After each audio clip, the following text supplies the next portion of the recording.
আমরা পারফিউম অয়েলটা এতদিন আনতে পারিনি, কারণ আমরা অনেক খামরার পারফিউম অয়েলটা আনার চেষ্টা করেছি।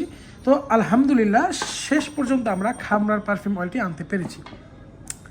দেখতে পাচ্ছেন এটার আসলে আমি যদি বলি এর লংজিভিটি এবং এর প্রজেকশন, এর যে একেবারে এর সিমিলারিটি যদি আমি বলি, একেবারে ক্লোজ সিমিলারিটি আপনি এর মধ্যে কিন্তু লক্ষ্য করবেন। তো এটা আসলে আমরা মানে অনেকগুলো আমরা এনেছিলাম, তারপরে একেবারে শেষের দিকে অল্প কিছু আছে, আমরা কিন্তু হিউজ পরিমাণে এনেছিলাম।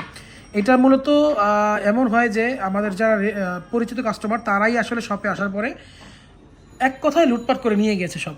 শেষ পর্যন্ত 100 ml এখানে ঢাললাম, এরপরে এখানে অল্প কিছু আছে। তো আমি যদি বলি যে আপনি যদি খামরার একেবারে ক্লোজ কোয়ালিটিফুল কোনো পারফিউম অয়েল খুঁজেন, তাহলে সময় চলে এসেছে সানজাই পারফিউমস থেকে আপনার এটা কালেক্ট করার। তো যারা যারা এতদিন ধরে খুঁজছেন খামরার পারফিউম ভার্সনটি, মানে পারফিউম অয়েল ভার্সনটি, তারা কিন্তু দ্রুত আমাদের সাথে যোগাযোগ করতে পারেন।